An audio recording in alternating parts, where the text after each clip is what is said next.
Warner is staring at me in shock.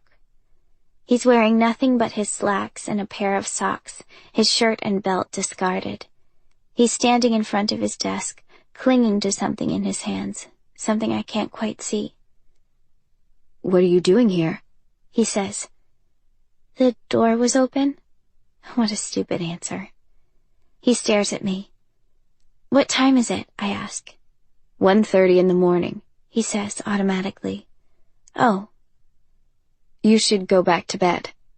I don't know why he looks so nervous, why his eyes keep darting from me to the door. I'm not tired anymore. Oh. He fumbles with what I now realize is a small jar in his hands, sets it on the desk behind him without turning around. He's been so off today, I think, unlike himself. He's usually so composed, so self-assured. But recently he's been so shaky around me. The inconsistency is unnerving. What are you doing? I ask. There's about 10 feet between us, and neither one of us is making any effort to bridge the gap. We're talking like we don't know each other, like we're strangers who've just found themselves in a compromising situation, which is ridiculous. I begin to cross the room, to make my way over to him. He freezes. I stop. Is everything okay? Yes, he says too quickly. What's that? I ask, pointing to the little plastic jar. You should go back to sleep, love. You're probably more tired than you think. I walk right up to him, reach around and grab the jar before he can do much to stop me. That is a violation of privacy, he says sharply, sounding more like himself. Give that back to me. Medicine? I ask, surprised. I turn the little jar around in my hands, reading the label. I look up at him, finally understanding. This is for scars. He runs a hand through his hair, looks toward the wall. Yes, he says. Now please give it back to me. Do you need help? I ask.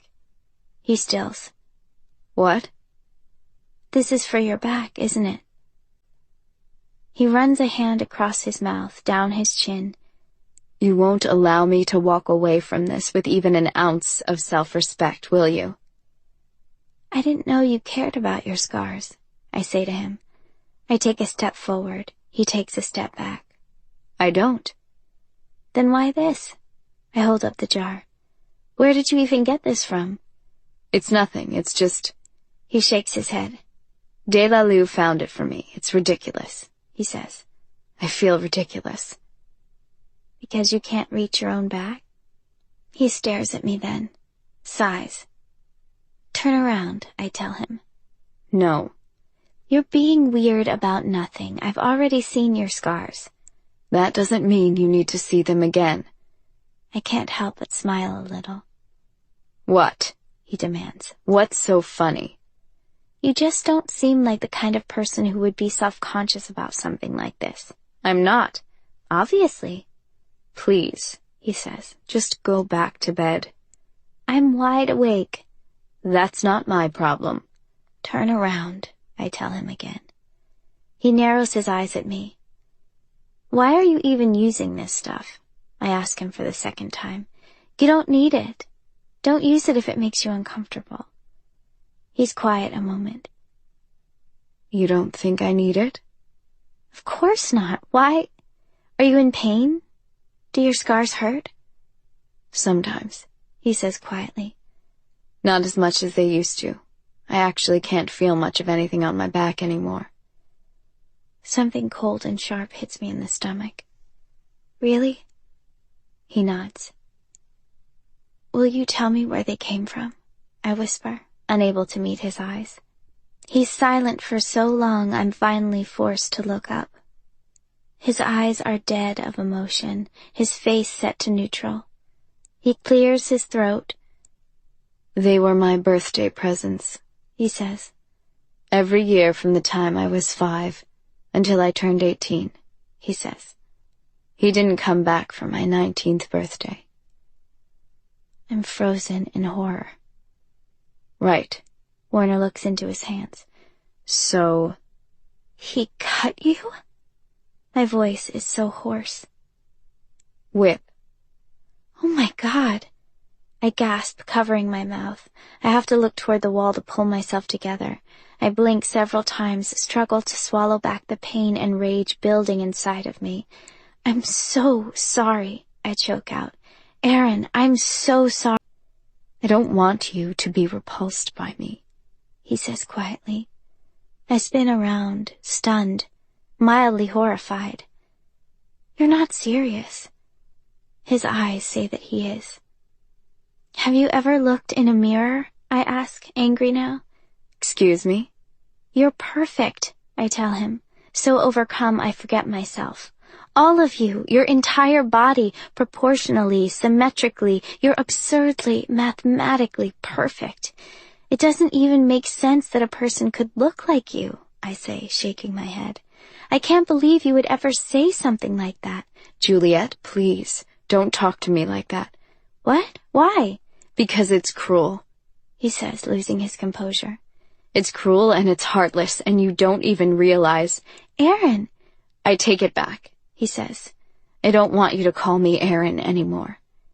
Aaron, I say again, more firmly this time.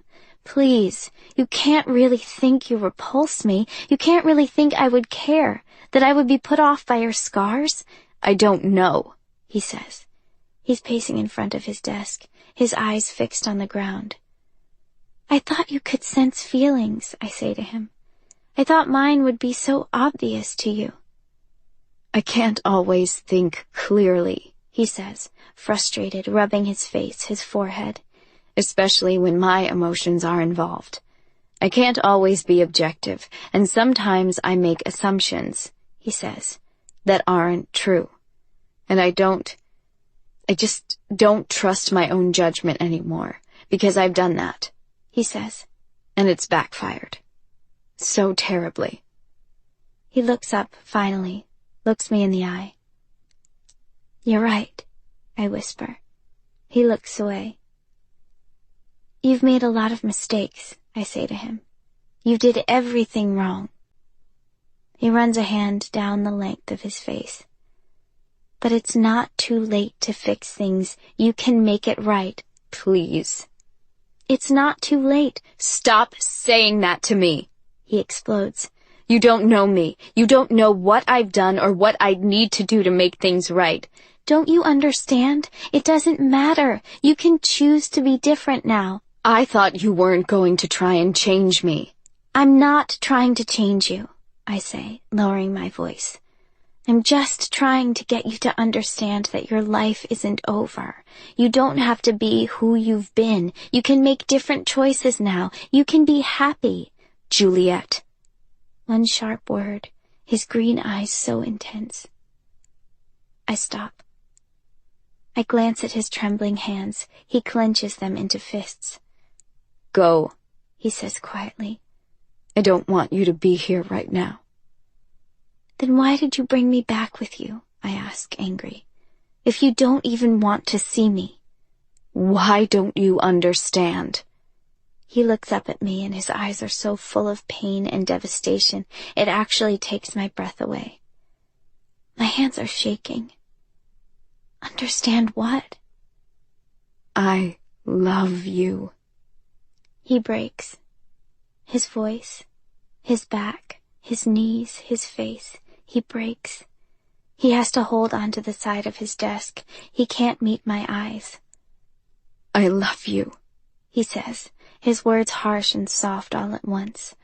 I love you, and it isn't enough. I thought it would be enough, and I was wrong. I thought I could fight for you, and I was wrong, because I can't. I can't even face you anymore. Aaron! Tell me it isn't true, he says. Tell me I'm wrong. Tell me I'm blind. Tell me you love me. My heart won't stop screaming as it breaks in half. I can't lie to him. I don't know how to understand what I feel, I try to explain. Please, he whispers. Please just go. Aaron, please understand. I thought I knew what love was before, and I was wrong. I don't want to make that mistake again. Please, he's begging now. For the love of God, Juliet, I have lost my dignity. Okay, I nod. Okay, I'm sorry, okay. I back away. I turn around, and I don't look back.